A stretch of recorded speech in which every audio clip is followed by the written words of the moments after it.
వెళ్ళాడు. ఏథెన్స్ పట్టణం అనేది దేవాలయాలకి కేంద్రం. దేవాలయాలకి కేంద్రం అంటే ఏథెన్స్ పట్టణాన్ని పౌలు విజిట్ చేసినప్పుడు ఏథెన్స్ పట్టణం జనాభా 8,000 జనాభా, అంతే. 8,000 జనాభా ఉన్నటువంటి ఆ పట్టణంలో 32,000 దేవాలయాలు ఉండే. అంటే ఒక్కొక్క మనిషికి 4 దేవాలయాలు ఉండే. అది పరిస్థితి అన్నమాట.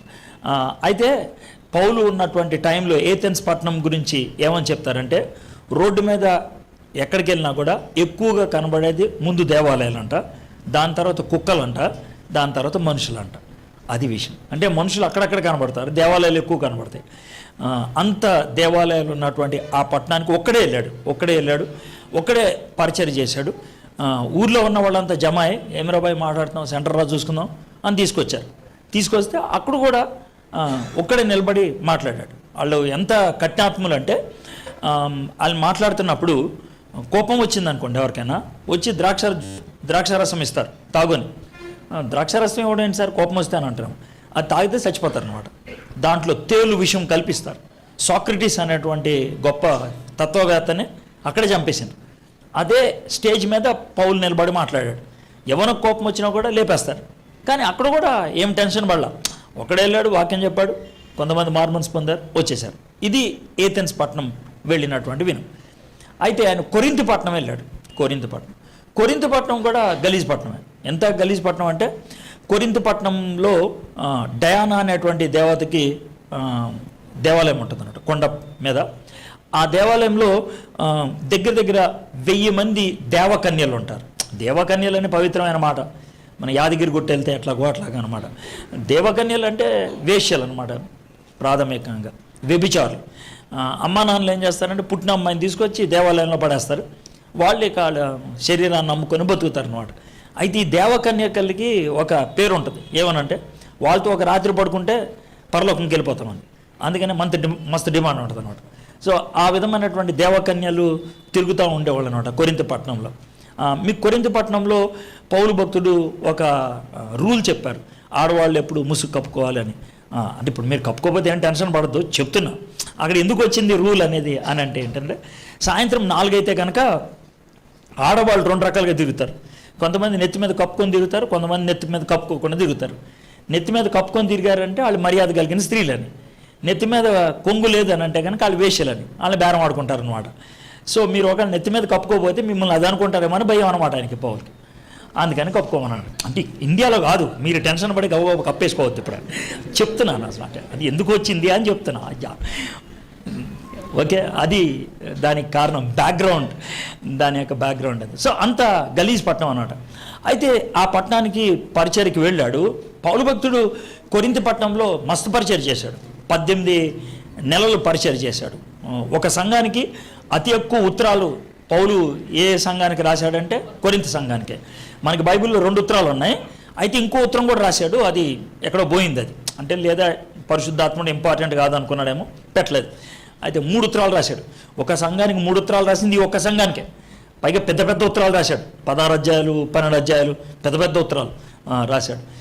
తర్వాత చాలా విషయాలు దాంట్లో రాసుకుంటూ వచ్చాడు. సంఘానికి ఎట్లా ఉండాలి అన్నీ రాసుకుంటూ వచ్చాడు. కాబట్టి కొరింథు పట్టణం అంటే పౌలుకి చాలా ఇష్టం ఒక విధంగా. కానీ భయపడ్డాడు ముందు. ఇంత భయపడ్డాడంటే, అక్కడికి వెళ్ళి పరిచర్యకి దిగి కొన్ని దినాలు పరిచర్య అవ్విందో లేదో ప్రార్థన చేశాడు. నా వల్ల కాదు ప్రభా, నేను వెళ్ళిపోతానని. భయం వేసింది ఆయనకి, భయం కూడా వేసింది. చిరాకు కాదు, భయం కూడా అనిపించింది. అంటే ధమ్కీలు ఇచ్చారు పౌల్కి బాగా, నువ్వు పరిచర్య చేస్తే మరది ఉండదని ధమ్కీలు ఇచ్చారు. అలాంటి పరిస్థితిలో నేను పోతా, నా వల్ల కాదు ఇక్కడ అని అన్నాడు. అయితే స్వయాన్న దేవుడే వచ్చి దానికి ధైర్యాన్ని ఇచ్చాడు అనమాట. ఆ వాక్య భాగాన్ని ఇప్పుడు మనం చూస్తాం. ఓకే, ఆయన యేసుప్రభువు వారు ఏ విధంగా ధైర్యం ఇచ్చాడు, అది మనకి ఎట్లాగ వర్తిస్తుంది ఈరోజు.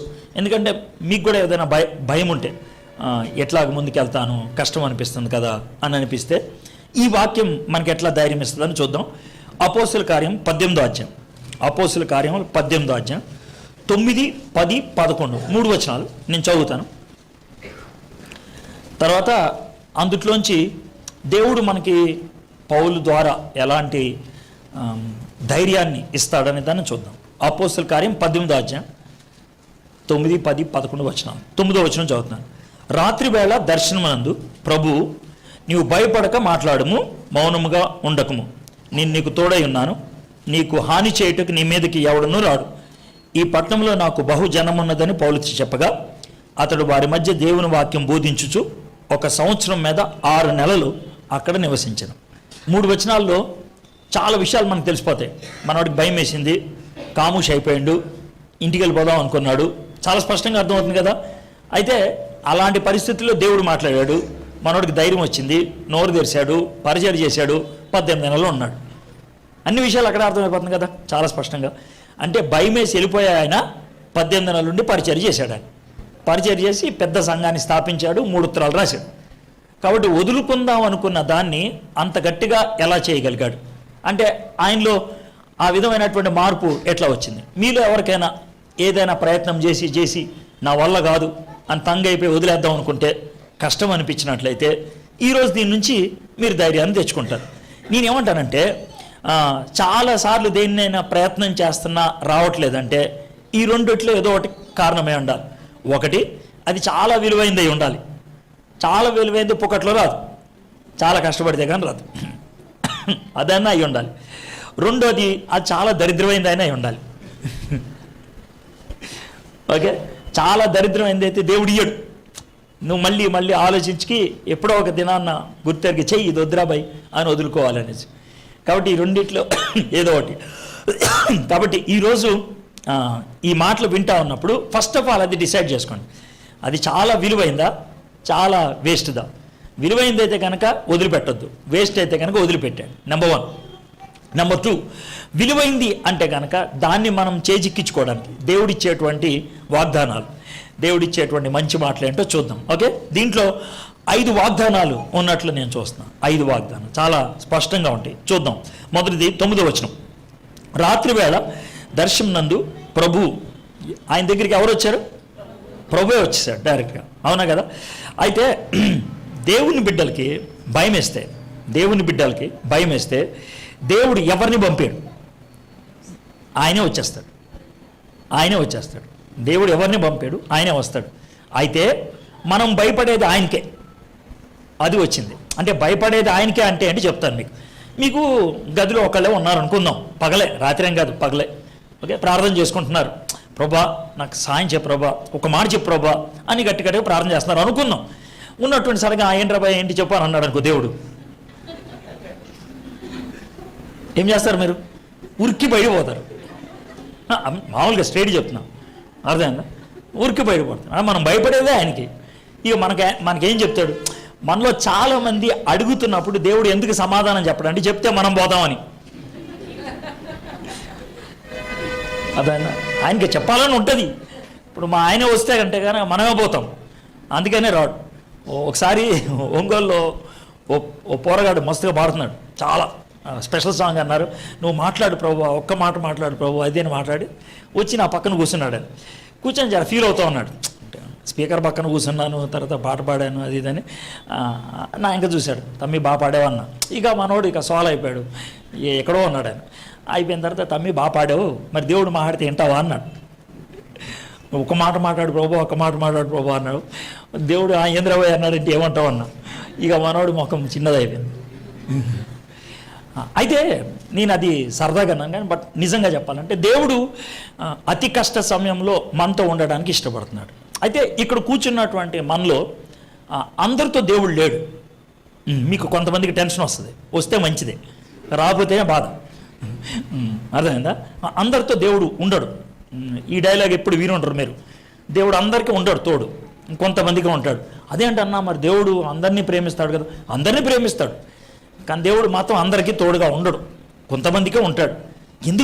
ఎందుకని కొంతమందికే తోడుగా ఉంటాడు? మరి ఆయన పేరు ఇమ్మానియల్ కదా, ఇమ్మానియల్ అంటే దేవుడు మనతో ఉండేటువంటి వాడు కదా, మనతోనే ఉంటానన్నాడు కదా. మరి మనతో ఎందుకు ఉండడు అని అంటే ఉండడు కొన్నిసార్లు కదా, కొంతమందితో ఉండడు. ఎందుకు ఉండడు అని అంటే ఇది నాది ఎయిర్టెల్ సిమ్. మీకు ఫోన్ ఉందా? ఏం సిమ్ అది? Airtel SIM. మీది ఎయిర్టెల్ కాని వాళ్ళు ఎవరన్నా ఉన్నారా? ఐడియా ఫోన్ ఒకసారి తీయండి సార్, ఒకసారి ఫోన్ తీయండి, ఏమన్నా తీయండి పర్లేదు సార్. నాకు 1 2 3 4 5 వచ్చినాయి సార్. ఎయిర్టెల్ 5 వచ్చినాయి. మీకు వస్తుందా సార్ ఎయిర్టెల్ సిగ్నల్? చూడండి సార్ వస్తుంది. రాదు అంటే మంచి ఫోనా కదా సార్? గలీజ్ ఫోనా సార్ అది? ట్యాంక్ బండ్లు వేసాయి సార్ దాన్ని. నాకు 5 వస్తున్నాయి, మీకు కూడా 5 వస్తున్నాయి కదా సిస్టర్? నాకు 5 వస్తున్నాయి, మీకు రావట్లేదు సార్. వేస్ట్ సార్ మీ ఫోన్, గలీజ్ ఫోన్ కదండి అది. ఒక్క సిగ్నల్ కూడా రావట్లేదండి ఎయిర్టెల్, వేస్టే కదా అది. వస్తుందా ఎయిర్టెల్ సిగ్నల్ ఆయనకి? రాదు. నా పక్కనే ఉన్నాడు, రాదు. ఎందుకు రాదనంటే ఆయనకి ఎయిర్టెల్ సిమ్ లేదు. అర్థమైందా? దేవుడి సిగ్నల్ నాకు అందదు, ఎందుకంటే దేవుడు నాలో లేడు కాబట్టి. దేవుడు నాలో ఉంటే అప్పుడు దేవుడి సిగ్నల్ అందుద్ది. పక్కనే ఉండొచ్చు సిగ్నల్ అందేవాడు, నీకు రాదు సిగ్నల్. ఆడికి వస్తుంది కాబట్టి వస్తుంది, ఆడికి సిమ్ ఉంది, నీకు లేదు, నీకు రాదు. అర్థమైందా? మీకు ఒక మాట చెప్తాను చూడండి. యేసుప్రభువు వారు ఏమన్నా తెలుసా? మంచం మీద 2 పడుకున్నారు అంటారు. మంచం మీద 2 పడుకున్నారంటే ఎవరై ఉంటారు? వాళ్ళు భార్యాభర్తలు, అంతే కదా. గట్టిగా దుప్పటి కప్పుకొని ఒకటే దుప్పట్లో పడుకున్నారు అనుకుందాం, తప్పేం లేదు కదా. పడుకున్నాను, అప్పుడు ఏసీ వచ్చాడు అనుకో, అందుట్లో ఒకళ్ళే బిలీవర్ అనుకో, ఎవరు వెళ్తారు? ఒకడే పోతాడు. ఇంకోటి గట్టిగా పట్టుకుంటాను పోతాడా? పోడు. ఇప్పుడు నీకు అర్థమైందా? మీరంత పక్క ఆలోచించాలి. మీరు చర్చిలోకి వచ్చినంత మాత్రం మీలోకి దేవుడు రాడు. అర్థమైందా? మీరు చర్చి అమ్మ నేను చర్చిలోకి వచ్చిన అతి పవిత్ర అయ్యి ఉండొచ్చు, స్థలం పవిత్రమే, నేను కాదనట్లా, ఇది బేకార్ అంటలేదు నేను. నువ్వు బేకార్ కాడివి, అది పరిస్థితి. నువ్వు బేకార్ గాడు ఎక్కడికి వెళ్ళినా బేకార్ గాడే, అవునా కదా? అప్పుడు పందిని తీసుకెళ్ళి స్టేజ్ మీద పెడితే అది అన్న గొర్రె అవుద్దా? అవ్వదు కదా. ఎక్కడైనా పంది అది. కాబట్టి నువ్వు మారాలా, అంతేకాని జాగా కాదు మారేది. నువ్వు మారితే జీవితం మారుతుంది. సో దేవుడు మనకి తోడుగా ఉండాలంటే మనలో దేవుడికి స్థానం ఉండాలి, అది పరిస్థితి. మనలో దేవునికి స్థానం లేకపోతే దేవుని దగ్గర నుంచి మనకి సిగ్నల్స్ రావు. మీకు బైబిల్లోకి వెళ్ళి, అంటే ఇది చెప్తే మీకు అంత సమజ్ కాదేమో, బైబిల్లోకి వెళ్ళి ఒక ఉదాహరణ చెప్తాను. ఇప్పుడు ఇస్రాయెల్ దేశం, సిరియా దేశం పక్క దేశాలు. ఎంత పక్కన ఉంటాయి అంటే సికింద్రాబాద్, హైదరాబాద్ లెక్క ఉంటుంది. హైదరాబాద్కి సికింద్రాబాద్కి ఫరక్ ఎంత? మధ్యలో మూసినది అంతా, అవునా కదా? అదేవిధంగా ఇస్రాయెల్కి సిరియాకి అడ్డు ఏంటంటే ఒక చిన్న చెరువు. మనమైతే చెరువు అంటాం, వాళ్ళైతే సముద్రం అంటారు, గలలుగా సముద్రం అంటారు. కానీ సముద్రంగా సుత్తి కాదు, చిన్న చెరువు అది. అలా ఉంటుంది. కానీ వాళ్ళకి పేరు పెట్టారు సముద్రం అని. అంటే అక్కడికి వెళ్ళి చూస్తే అవతల కనబడుతుంది సిరియా దేశం, అది విషయం. అయితే వాళ్ళిద్దరి మధ్యన ఎప్పుడు ఫైటింగ్ జరుగుతూనే ఉన్నది. ఇప్పుడు కాదు, 3000 సంవత్సరాల నుంచి. అయితే 3000 సంవత్సరాల క్రితం సిరియా దేశం ఇస్రాయల్ మీద ఎటుకు నుంచి అటాక్ చేద్దామన్నా అటు నుంచి ఉండేవాళ్ళు. అరే ఇటేపు వస్తామని ఇడికవుడు చెప్పాడు రా అనుకునేవాడు. అటు వెళ్తే అటు ఉండేవాడు. ఎవడు చెప్పేవాడు రా అని అర్థం కాక ఒకరోజు ఏం చేశాడంటే రాజుగారు ఇస్రాయల్ సిరియా దేశపు సైనిక అధికారులను అందరిని కూర్చోబెట్టి, అరే మీలో ఎవడో ఒకడు అమ్మేస్తున్నాడు రా సీక్రెట్, ఎవడో ఒకడు అమ్మేశాడు, నాకు తెలుసు, ఎవడో ఒకడు చెప్పండి. ఆడు చెప్తే సరే లేదా మొత్తం అందరినీ ఈరోజు ఖతం చేస్తా అని అంటే, రాజుగారు మీరు అంత టెన్షన్ పడుతూ ఒక చిన్న మాట, ఆ దేశంలో ఒకడున్నాడు, ఆడు మోకరించి ప్రార్థన చేస్తే దేవుడు ఎల్సిడి స్క్రీన్ పెడితే మొత్తం చూపిస్తాడు. ఏం చూపిస్తాడు రా? నువ్వు బెడ్రూమ్లో వేసిన ప్లాన్ అంతా అక్కడ పడుతుంది అన్నాడు. మరి దాన్ని మేమేం చేయం? ఆడి పేరేంట్రా అన్నాడు. ఎలీషా. అవునా? వాడు ఏ ఊర్లో ఉంటాడు? డోతాన్. సరే ఒక పని చేయండి, ఈ రాత్రి వెళ్ళి ఆ పట్టణం మొత్తం కబ్జా చేయండి అన్నాడు. సైనికులను పంపించేశారు. రాత్రి సిరియా దేశపు సైనికులు వెళ్ళి డోతాన్ అనే ఊరు చుట్టూ నుంచుండిపోయారు. మనవాడు పొద్దున్నే లేచాడు. ఎవరు? ఎలీషా దగ్గర ఒక పనోడు ఉంటాడు. వాడు ఇడ్లీ సాంబార్ తెచ్చాడు. చెప్పి తింటా ఉన్నాడు. తింటా ఉంటాడు. సార్ మీకు ఎట్లా తినబుద్ధి అవుతుంది అంటే, బాగానే ఉంది కదరా, సాంబార్ బాగుంది, ఇడ్లీ బాగుంది. అట్లా కాదు సార్, ఈ చుట్టూ టెన్షన్, అదే నేను తింటా ఉన్నాను. ఇక మనోడికి టెన్షన్గా ఉన్నది. అంటే ఏం సార్ టెన్షన్గా ఉంది సార్ అంటే, ఏమరా టెన్షన్ ఇట్లా చూస్తే ఎలీషాకి అర్థమయ్యి తల పైకెత్తి ప్రార్థన చేయడం మొదలు పెడతాడు. ఏమన్నా తెలుసా? ప్రభా ఇటు కళ్ళు తెరువు ప్రభా అని. అంటే ఇడు ఏమన్నా కళ్ళు మూసుకున్నాడా? ఆడు తెరిచే ఉన్నాడు. కళ్ళు తెరువు ప్రభా అని ప్రార్థన చేశాడు. అర్థమైందా? ప్రార్థన చేస్తే వాడు అని ఆశ్చర్యపోతాడు. అంటే ఏమైంది తెలుసా? సిరియా దేశపు సైనికులు ఉంటారు కదా, ఈ మధ్యలో ఎలీషా ఉంటాడు కదా. సిరియా దేశపు సైనికులకి ఎలీషాకి మధ్యన అగ్నిరథాలు ఉన్నాయి. అయితే ఆడికి ముందు కనబడాల. ఎప్పుడైతే కళ్ళు తెరవమన్నాడో తెరిసిన తర్వాత కనబడ్డాయి. అర్థమైందా? అంటే ఆ రథాలు అప్పుడు వచ్చాయా? ముందే ఉన్నాయి, కానీ వానికి అప్పుడు కనబడ్డాయి. ఇప్పుడు నీకు అర్థమైంది కదా? అంటే ముందు ఎలీషా కనబడ్డాయి, ముందు పనోడు కనబడ్డాయా? కనబడలా. ఎందుకంటే ఆడికి సిమ్ము లేదు, అది విషయం. ఇప్పుడు నీకు అర్థమైంది కదా? చాలా సింపుల్. దేవుడు నాకు తోడుగా ఉన్నాడు అనే మాట ఎవరు చెప్తారంటే, లోన దేవుడు ఉంటే. అది దేవుని సన్నిధి అని అంటారు. దేవుడు మనతో ఉంటాడు, దేవుడి సన్నిధి. దేవుని సన్నిధిలోకి వెళ్తున్నాం అని చెప్తారు చాలామంది. అది అబద్ధం. దేవుడి సన్నిధి ఎప్పుడు మనతోనే ఉండాలా?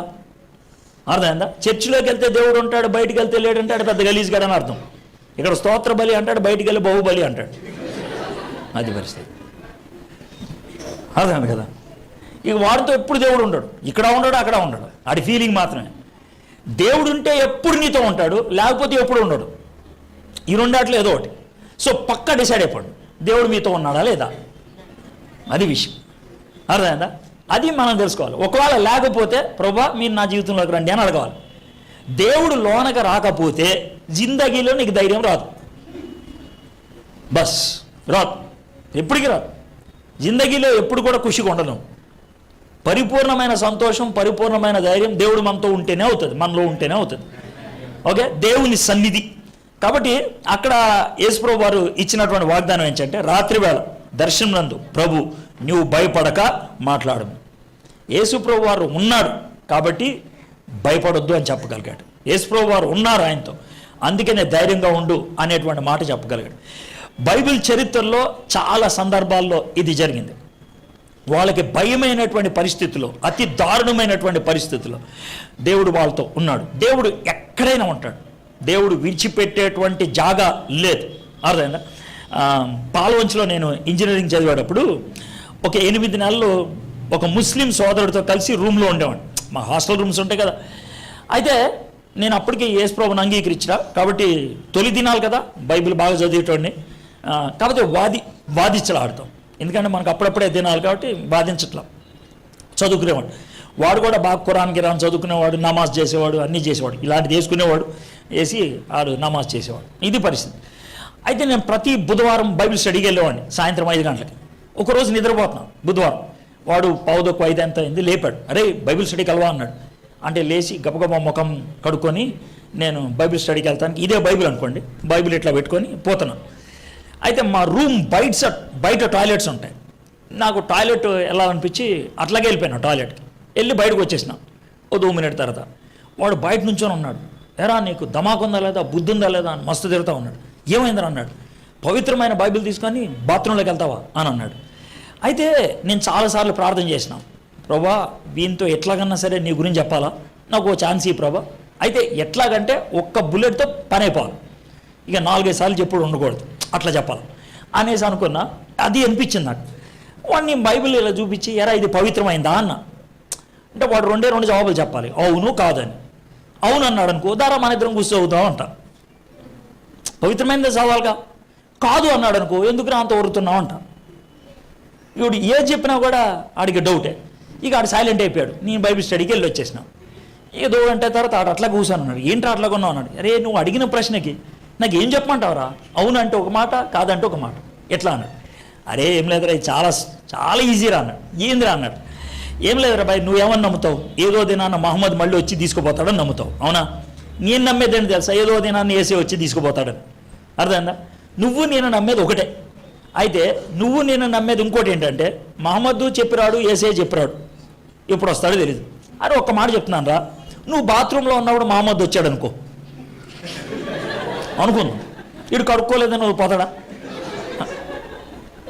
చెప్తున్నావు. నువ్వు సబ్బు రాసుకున్నావు, అప్పుడే వచ్చిండు, ఈడు నీళ్ళు పోసుకోలేని పోతాడా కదా? నువ్వు నమాజ్కు పోయేటప్పుడు కడుగుతావు, అది పరిశుభ్రత. అది కాదు కావాల్సిందే, పరిశుద్ధత కావాలి. పరిశుభ్రత బయట ఉంటుంది, పరిశుద్ధత లోన ఉంటుంది, అది ఫరక్. అర్థమైందా? నువ్వు ఏం తోమితే ఏమవుతుంది, అది బయట తోముతావు, నువ్వు లోన అయితే ఏమవుతుంది కదా, లోన తోమేది ఆయన. సో అది ఉండాలి. దేవుని సన్నిధి అనేది లోనకి సంబంధించింది, బడికి సంబంధించింది కాదు. అయితే ఒక్క మాట ఏంటంటే, పరిశుద్ధంగా ఉండేవాడు పరిశుభ్రంగా ఉండడానికి ట్రై చేస్తాడు వీలైనంత మటుకు. ఎందుకంటే మన మైండ్ ఏదైతే ఉందో అది ఫేస్ చూపిస్తుంది కదా. అర్థమైందా? వాడు గలీజ్గుంటూ నేను చాలా పరిశుద్ధంగా ఉన్నానంటే ఆడు మన చెవులో పువ్వు పెడుతున్నాడు అని అర్థం, అది విషయం. కాబట్టి అది ఆలోచన. సో దేవుని సన్నిధి మొదటి మనకి ధైర్యాన్ని ఇచ్చేది దేవుడి సన్నిధి. రెండోది ఏంటో మళ్ళీ చూద్దాం. అతడు మళ్ళీ చదువుతున్నాను. రాత్రి వేళ దర్శనం నందు ప్రభువు నీవు భయపడకము, మాట్లాడము, మౌనముగా ఉండకము, నేను నీకు తోడై ఉన్నాను. రెండోది ఆయన చెప్పింది ఏంటంటే, నేను నీకు తోడై ఉన్నాను, నేను నీతో ఉంటాను, నీకు ఏ హాని జరగదు, నీ మీదకి ఎవడును రాడు. యేసయ్య ఏమని చెప్తున్నాడు అంటే, నీకు ఇప్పుడు ఏదైతే హాని జరుగుతుందో దాని గురించి నాకు ముందే తెలుసు, దానికి కావాల్సినటువంటి అన్ని కూడా నేను సిద్ధపరిచా, నేను ఇస్తా. దీన్నే మనం ఏమంటాం అంటే సంపద అంటాం. సంపద అని అంటే ముందుగా దేవుడు కూర్చిపెట్టింది.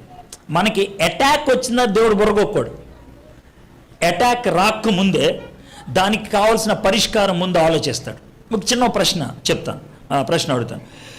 యేసు ప్రభు వారు భూమి మీదకి వచ్చి సిలువ మీద చనిపోవాలి అని ఎప్పుడు నిర్ణయించాడు?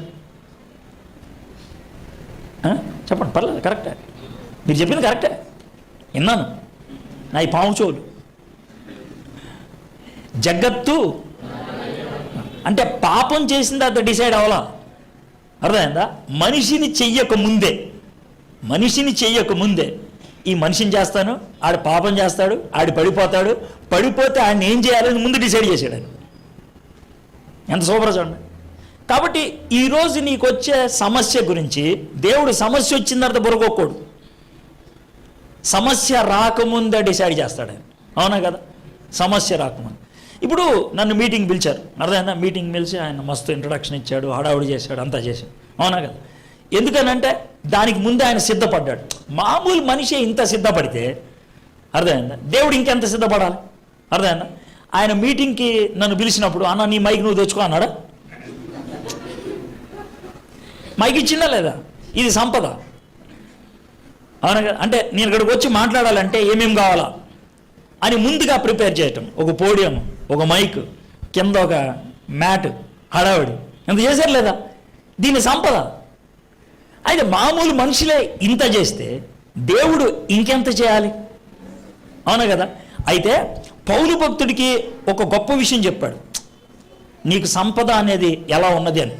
ఎలా అనంటే, పౌలు భక్తుడు కొరింథీ పట్టణానికి రాకముందు దేవుడు కొన్ని పనులు చేశాడు. మీకు తెలియదు అని చెప్తున్నాను. 18వ అధ్యాయం మొదటి వచనం చూడండి. 18వ అధ్యాయం మొదటి.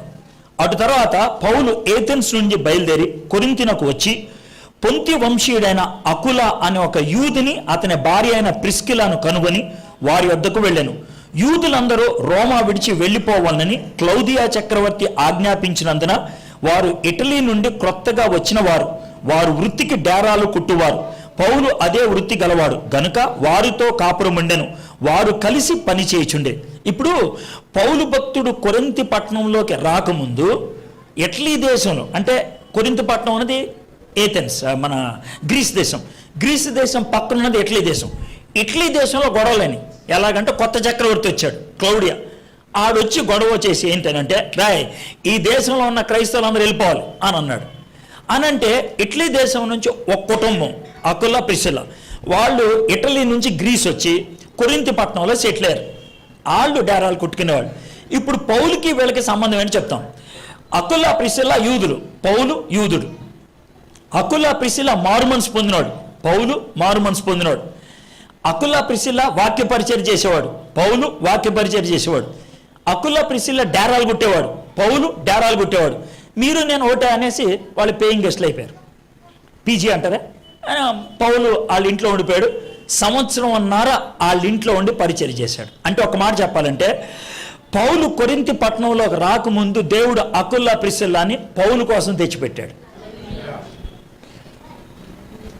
అయితే కొన్ని సమస్యలు మనకు వస్తే ఆ సమస్యలకు పరిష్కారం ఇవ్వడానికి దేవుడు మన చుట్టూ కొంతమందిని పెడతాడు. వాళ్ళతో మనకి లింక్ ఎలా కుదురుద్దంటే, లేకపోతే మన చుట్టూ ఉన్నటువంటి పరిష్కారం మనకి ఎలా తెలుసుద్దంటే దేవుడితో మనకి లింక్ ఉంటే, లేకపోతే ఉండదు. మీకు ఒక చిన్న ఎగ్జాంపుల్ చెప్తాను. ఎర్ర సముద్రాన్ని దాటి అవతలికి వెళ్ళిన తర్వాత మనం నిర్గమాకాండం 14వ అధ్యాయంలో చూస్తాం. 15వ అధ్యాయం దాటి అవతలికి వెళ్ళిపోయిన తర్వాత అక్కడ నీళ్లు దొరకవు 3 రోజులు, బాగా దాహమవుతూ ఉంటుంది. సరే మొత్తానికి అక్కడ నీళ్లు దొరికి తాగుదామనుకుంటారు, చేదుగా ఉంటుంది. చేదుకుంటే మారా అంటారు కదా, మస్తు కోపం వచ్చింది పౌలు మీద, మోషే మీద అరుస్తూ ఉన్నారు.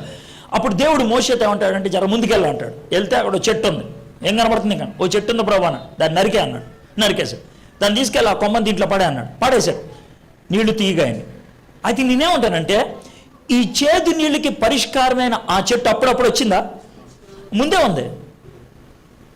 20 లక్షల మంది ఎవరికీ తెలియదు. మోషేకి ఒక్కడికే దేవుడు పరిచయం చేశాడు ఆ చెట్టు నరికి ఎక్కడయ్యాని. ఎందుకంటే మోషేకి దేవుడికే ఉంది కనెక్షన్ ఉంది. నేనేమంటానంటే నీకున్న సమస్యకి పరిష్కారం పక్కనే ఉంటుంది. నువ్వు ఊకే అటు ఇటు పరిగెడుతున్నావు, ఎందుకంటే దేవుడితో సంబంధం లేదు కాబట్టి. దేవుడితో సంబంధం ఉంటే పరిష్కారం దగ్గరికి స్ట్రైట్ పోతాను. అన్ని జాగాల్లో ప్రయత్నం చేయాల్సిన అవసరం లేదు. 10 రాళ్ళు ఇసిరి ఒక రాయి స్తంభం తగిలితే చప్పట్లు కొట్టేవాడు పెద్ద గొప్పడేం కాదు.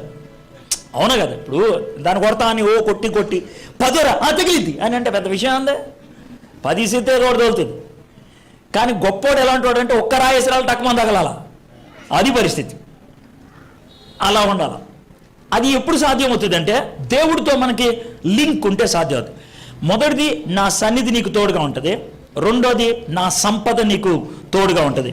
మూడోది ఆయన ఏమన్నాడంటే రాత్రి వేళ దర్శనమందు ప్రభు నీవు భయపడకము, మాట్లాడము, మౌనముగా ఉండకము, నీకు తోడే అన్నాను, నీకు హాని చేయటకి నీ మీదకి ఎవరు రాడు, ఈ పట్టణంలో నాకు బహు జనం ఉన్నది. పౌలు చుట్టూ చాలామంది మనుషుల్ని పెట్టాడు దేవుడు. సంఘం ఏథెన్స్కి ఏక నిరంజన్ వెళ్ళాడు ఒక్కడే.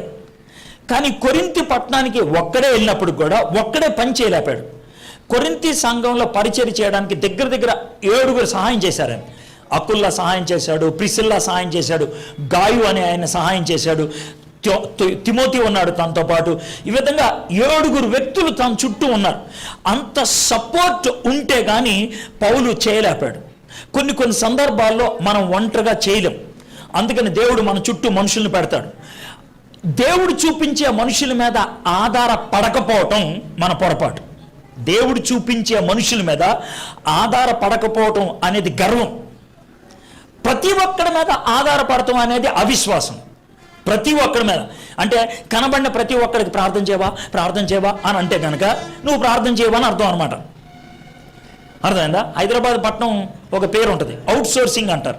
అవుట్ సోర్సింగ్ అంటే ఈ సాఫ్ట్వేర్ ఇండస్ట్రీలు ఉన్నాయి కదా, 236 దేశాలకు సంబంధించినటువంటి ఆఫీసులు ఇక్కడ ఉన్నాయంట. దేశం ఎక్కడ ఉంటుంది, ఆడెక్కడ నుండి పని చేస్తాడు. అర్థమైందా? షికాగో పట్టణంలో నాకు క్యాబ్ కావాలని ఎవడో ఫోన్ చేస్తాడు. ఆ ఫోన్ ఎవడెత్తాడు? ఇక్కడ హైదరాబాద్లో ఎత్తాడు. ఎత్తి ఆడు మాట్లాడతా, ఎక్కడున్నాను, సెంటర్లో ఉన్నావా, లెఫ్ట్ తిరుగు రైట్ తిరుగు అంటాడు. అవి ఎక్కడున్నా ఏది తెలియదు, కానీ అట్లా మాట్లాడతారు వాళ్ళు. బీపీఓలు అలా పనిచేస్తూ ఉంటాయి. అర్థమైందా? అయితే ఆ అవుట్ సోర్సింగ్ ఎక్కడ దాకా వచ్చిందంటే కొంతమంది ఏం చేస్తారంటే స్పీకర్కి, సార్ మీకు 10,000 ఇస్తా ప్రార్థన చేయి, మీ టీవీ ప్రోగ్రామ్ స్పాన్సర్ చేస్తా ప్రార్థన చేయి. ఈ ప్రార్థనలు కూడా అవుట్ సోర్సింగ్ అయిపోతాయి. ఎవరిని పడితే వాడిని ప్రార్థనలకు అడుగుతూ ఉంటారు. అది తప్పు. ఎవరిని అడగ నేను ఒక్కనే జీవిస్తానంటాడు. అది గర్వం. అవిశ్వాసం ఉండొద్దు, గర్వం ఉండొద్దు. దేవుని మీద ఆధారపడితే ఎవరిని అడగాలో ఆన్ని అడుగుతాం. యేసు ప్రభు అంతటి వాడే ప్రార్థన సహాయాన్ని కోడాడు. అవునా కదా? ఎక్కడ కోరాడు గుర్తుందా మీకు? గెత్సేమనే తోటలో. ఒక్కసారా, 2 సార్లు, 3 సార్లు అడిగిండు. అరే జర ప్రార్థన చేయండి రాబాయ్, ప్లీజ్ రాబాయ్, పడుకోకండి రాబాయ్, కొద్దిసేపు రాబాయ్ ప్లీజ్, టెన్షన్ ఎక్కువైంది నాకు, చాలా ఆగమాగం అవుతుంది, జర ప్రార్థన చేయి. అది ఆయన అన్నటువంటి మాట. నాకు తట్టుకోలేకపోతున్నాను. యేసు ప్రభు అంతటి వాడు ప్రార్థన చేయమని అడిగాడు. యేసు ప్రభుకి ఎంతమంది శిష్యులు? 12 మంది. ఎంతమందిని అడిగాడు ప్రార్థన చేయమని? 12 మందిని అడిగాడా? 3 అదే అది విషయం. ఎవరిని అడగాలో వాడిని అడుగుతాం. అంటే మనకి దేవునితో లింక్ ఉంటే కనుక కరెక్ట్గా చెప్తాం, ఈ ప్రార్థన నువ్వు చేయవా నా కోసం? నాకు కూడా ప్రార్థన చేసేటోళ్ళు ఉన్నారు కొంతమంది, ఒక 4-5 ఉన్నారు. నా పరిస్థితిని బట్టి వాళ్ళకి నేను ఫోన్ చేస్తాను, ప్రార్థన చేయండి ఈ పరిస్థితిలో అడుగుతాను. అర్థమైందా? అయితే నేను ఆత్మీయంగా బాగా ఎదిగిపోయాను, నాకు ఇంకెవ్వడి ప్రార్థన అవసరం లేదంటే ఆడు బాగా పడిపోయాడని అర్థం. ఎందుకంటే యేసు ప్రభు అంతటి వాడే ప్రార్థన చేయమని అడిగాడు, పౌలు అంతటి వాడే ప్రార్థన చేయమని అడిగాడు. ఇక నేను ఎవరిని అడగను అంటే ఆయన ఏమనాలా? అర్థమైందా? కొంతమంది డైలాగ్ మ్యాన్ ఆఫ్ గాడ్ పెట్టుకుంటారు. ఇక వాళ్ళకి అందరికంటే పైన తురుంకానా లెక్క. క్రైస్తవత్వంలో అది పనికిరాదు, అస్సలు పనికిరాదు. క్రైస్తవత్వంలో ఎంత పైకి ఎదిగినా కూడా నువ్వు ఇతరులతో లింక్ ఉండాల్సిందే. లింక్ లేకుండా నువ్వు ఉండలేవు. పౌలు భక్తుడు చుట్టూ ఆ విధంగా సంఘాన్ని పెట్టాడు, మనుషుల్ని పెట్టాడు. మనం ప్రతి ఆదివారం చర్చికి వస్తాం. ఎందుకని వస్తాం? వాక్యం వినడానికి వస్తాం. అర్థమైందా? చర్చికి రాకపోయినా వాక్యం వినవచ్చు. మీ పాస్టర్ గారు చెప్పేటువంటి వాక్యం ఇంట్లో ఫేస్బుక్లో పెట్టి వినేయచ్చు. ఒకవేళ అదే కారణమైతే చర్చికి రావక్కర్లా. ఒకవేళ అదే కారణమైతే, కానీ అదొక్కటే కారణం కాదు, దానికంటే ప్రాముఖ్యమైన ఇంకొక కారణం ఉంది. ఏం తెలుసా? మనిషికి ఇంకో మనిషి తోడు కావాలి. ఒక కుటుంబానికి ఇంకో కుటుంబం తోడు కావాలి. గొర్రెలకు కాపరు ఉండాలి. గొర్రెల కాపర్లు ఎప్పుడు కూడా వీడియోగ్రఫీ చేయరు. గొర్రె అక్కడ పెట్టరా, నేను చూస్తాను అని అండు. అర్థమైందా? అర్థమైంది కదా? ఇప్పుడు మీకు దీంతో అర్థమైందా? స్క్రీన్లు పెట్టి ప్రసంగాలు చేస్తూ ఉంటారు. అర్థమైందా? వీడియోల్లో గొర్రెలు ఏమన్నా కాపుస్తారా? కాయడు. బైబిల్లో చాలా స్పష్టమైన లింక్ పెట్టాడు. గొర్రెలకు గొర్రెల కాపరికి ఉన్న లింక్ ఏంటంటే, నా గొర్రెలు నా గొర్రెలను నేను ఎరుగుదును. కాపరి తన గొర్రెలను ఎరుగుతాడు.